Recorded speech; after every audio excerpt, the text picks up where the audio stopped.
High friends, good morning. Real blogger Jyoti চ্যানেলে সবাইকে স্বাগত। আশা করি তোমরা যে যেখানেই আছো সবাই ভালো আছো।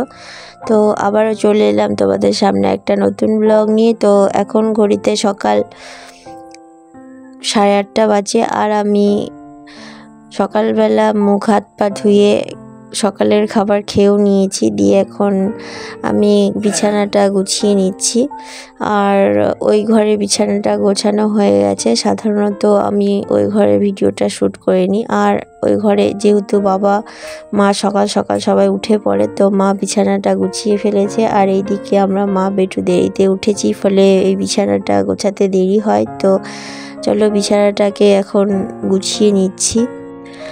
আর এখানে এলে আমাদের ঘুম থেকে উঠতে দেরি হয়, কারণ এখানে ছেলের স্কুলও নেই, আর তার ফলে কোনো হেডেক নেই। আর আমারও কোনো কাজের হেডেক নেই, কারণ মা আছে, মাই সবটাই করে। তার ফলে একটু ঘুম থেকে উঠতে দেরি হয়। আর শ্বশুরবাড়ি হলে এটা তার উল্টো হতো, কারণ মা এখানে ভোর 5টায় ওঠে আর আমিও ওখানে 5টায় উঠি। তা নয়তো একা হাতে সব কাজ সামলাতে পারবো না।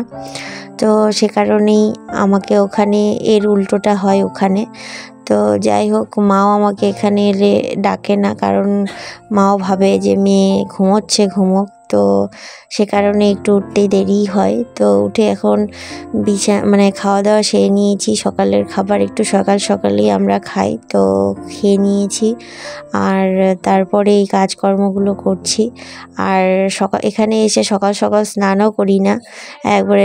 আমার স্নান করতে এখানে প্রায় 12টা 12:30 বেজে যায়। আর শ্বশুরবাড়ি হলেই স্নান সেরে সব কাজ করি, তা নয়তো পরে আর স্নানের টাইম পাবো না। তার ফলে সব কাজ আগে সেরে আগে স্নান সারি।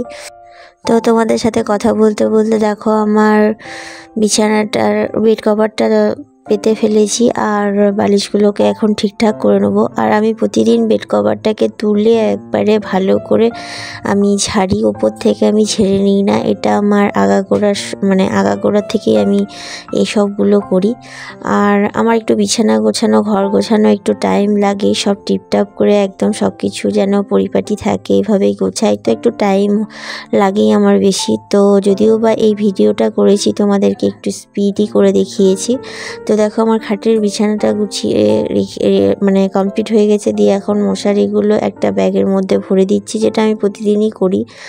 আর ব্যাগটাকেও ঠিক জায়গায় রেখে দেবো। আর এই তাকটা একটু করে মুছে নিচ্ছি আমি। সবটাই গোছানো আছে, তবুও প্রতিদিন একটু ঝেড়ে মুছে নিই, এটাই আমার স্বভাব। তো তাই করছি প্রতিদিন যা করি।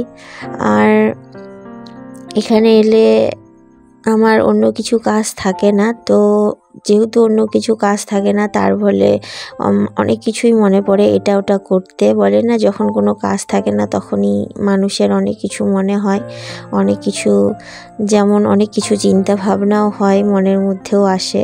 তো এখানে একটা টুলের মধ্যে দেখো মায়ের আসন, তারপরে ভাইয়ের রেনকোট আর ব্যাগ যা যা আছে ওর মধ্যে রেখেছি। দিয়ে মশারির ব্যাগটাকে ওখানে রেখে দিয়েছি। দিয়ে মা এখানে বললাম না বিছানাটা গুছিয়ে নিয়েছিল। তারপরে বাবার একটু ঠান্ডা লেগেছে, তো জ্বর লাগছিল। তো বাবা আবার একটুখানি ঢাকা চাপা দিয়ে শুয়েছিল, আর ছেলেও ঘুম থেকে উঠে আগে বাবার কাছে এসে শুয়েছিল। তো তার জন্যই কাঁথাটা আমি তুলে দিলাম। আর দুদিন থেকে এত বৃষ্টি হচ্ছে যে কাপড়গুলো একটুও শুকোচ্ছে না। তো যেগুলো আজ শুকনো হয়েছিল, মেলা ছিল, সেগুলোই একটু করে ইস্ত্রি করে করে শুকিয়ে দিচ্ছি। মা স্নান করে শাড়িটা পরবে বলে আমি শাড়িটাও একটু ইস্ত্রি করে শুকিয়ে দিলাম, একটু ভিজে ভিজে ভাব ছিল। তো সেগুলো ইস্ত্রি করে করে একটু শুকিয়ে নিচ্ছি যতটা পারা যায়। আর তা নয়তো আজকে তো আবার স্নান করে জামা কাপড় কাচাকুচি হবে, সেগুলো মেলার জায়গা থাকবে না। আর রোদ এই দুদিন থেকে একটুও নেই। তো দেখো গামছাটাও একটু ভিজে ভিজে ছিল, সেটাও একটুখানি শুকিয়ে নিয়েছি। দিয়ে ভাইয়ের জামাটা একটু ইস্ত্রি করে, এটা ভালো মতোই শুকিয়ে গেছে, তো ইস্ত্রি করলে ভালো মতোই শুকিয়ে যাবে আরও। তো সেগুলোই ভালো করে ইস্ত্রি করে তুলে রাখবো। আর ওই যে বলছিলাম, কাজ না থাকলে মানুষের মধ্যে অনেক চিন্তা ভাবনা মাথার মধ্যে আসে। তো তেমনটাই আমার অবস্থা এখানে। তো মা যেহেতু রান্নাবান্না করে, তো আমার রান্নাবান্নাটাই সব থেকে আমার বেশি ডিফিকাল্ট মনে হয়। তো যেহেতু রান্নাবান্নাটাই মা সেরে ফেলে, তো এখানে আমার রান্নাবান্নার চাপ নেই। তখন মনে হচ্ছে যে কি করব। তার জন্যই মাকে বললাম যে মা আজকে আমি একটু সুজির গোলাপ জামুন করব আর একটু মানে চুষি পিঠে করব। তো মা বলল তাই কর, তো সেটাই আজকে তোমাদেরকে একটু দেখাবো। তো আমি দেখো এখন স্নান সেরে রেডি হয়ে চলে এসেছি, স্নান সেরে নিয়েছি, দিয়ে তোমাদেরকে একটু দেখিয়ে দিলাম যে আমি স্নান করে চলে এসেছি, দিয়ে আমি ভাত খেয়ে নিচ্ছি। মা আজকে করেছিল মাছের ঝোল, উচ্ছে ভাজা আর ছোটো মাছ ভাজা। তারপর খাওয়া দাওয়া করে আমি স্টার্ট করেছি। তো এখানে মা হেল্প করে দিল একটু আটাটাকে ডো বানাতে, মানে এটা চালের গুঁড়ো দিয়ে করব। তো এটা গরম জল করে মা সেই আটাটাকে একটা ডো বানিয়ে দিয়েছে। তারপর সেটাকে মানে লম্বা লম্বা করে কেটে নেবো সরু সরু করে, আর সেটা দুধের মধ্যে ফেলে দেবো, দিয়ে চুষি পিঠে হয়ে যাবে। তো দুটো আইটেম করব, একটা চুষি পিঠে আর একটা সুজি দিয়ে গোলাপ জামুন। তো সেটারই এখন প্রস্তুতি চলছে। তো এখন আমি চুষিগুলোকে কেটে নিচ্ছি, নিয়ে তারপরে দুধ ফুটিয়ে দুধের মধ্যে ছেড়ে দেবো, যেহেতু দুধটা আমার ফুটানোই আছে একটু ঘন করে। তো মাকে বলেছি একটু ঘন করে দুধটা ফুটিয়ে নিতে। তারপর এগুলোকে দিয়ে একটুখানি ফুটিয়ে নিয়ে চিনি দিয়ে নামিয়ে নেব। তো এই দেখো আমার চুষি কাটাও রেডি হয়ে গেছে, দিয়ে সেগুলো এখন দুধের মধ্যে ছাড়বো। দুধটাকেও জাল করতে বসিয়ে দিয়েছি গ্যাসে, জাল হয়ে গেছে দেখো। দিয়ে এখন চুষি মানে সেগুলো ফেলে দেবো, দিয়ে তারপর একটু চিনি দেবো, দিয়ে তারপর নামিয়ে নেবো। আর একটু বাবার জন্য শুধু চিনি ছাড়াই একটু তুলে রাখবো, যেহেতু বাবা সুগার, তো সে কারণে চিনি ছাড়া একটু তুলে রাখবো। দিয়ে তারপর এখন গোলাপ জামুন করব।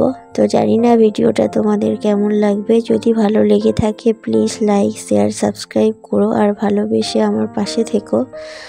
আর এদিকে দেখো সুজিটাকেও আমি কাঠখোলায় একটু নেড়ে নিয়েছি, তারপরে আমি এর মধ্যে একটু দুধ দিয়েছি, দুধ দিয়ে সুজিটাকে ভালো করে সেদ্ধ করে নিচ্ছি। তারপরে এটাকেও একটা ডো বানাবো, তারপর ডো বানিয়ে সেটাকেও গোল গোল করে মানে গোল রাউন্ড শেপ দিয়ে তারপর তেলে ভাজবো। আর সেটা মিষ্টির রস করা আছে, মিষ্টির রসের মধ্যে চুবিয়ে দিব।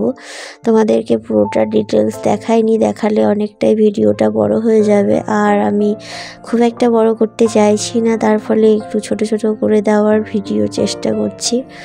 তো এই দেখো আমার গোলাপ জামুন রেডি হয়ে গেছে। আর ধনতেরাসের দিন আমি কি কিনলাম সেটাও তোমাদের দেখানো হয়নি, সেটাও আজকে একটু দেখাবো। তো এই দেখো আমার গোলাপ জামুন রেডি। আর সন্ধ্যাবেলা মা মেয়ে একটু চা খাবো, যেটা প্রতিদিনই খাই মা। আমি চা খুব একটা খাই না, কিন্তু এখানে এলে মায়ের চা খাওয়ার সঙ্গী হই, শ্বশুরবাড়িতে গেলে একদমই চা খাই না। আর এটা দেখো ধনতেরাসের দিন নিয়েছি। তো আজকের জন্য এইটুকুই, সবাই ভালো থেকো, সুস্থ থেকো, টাটা।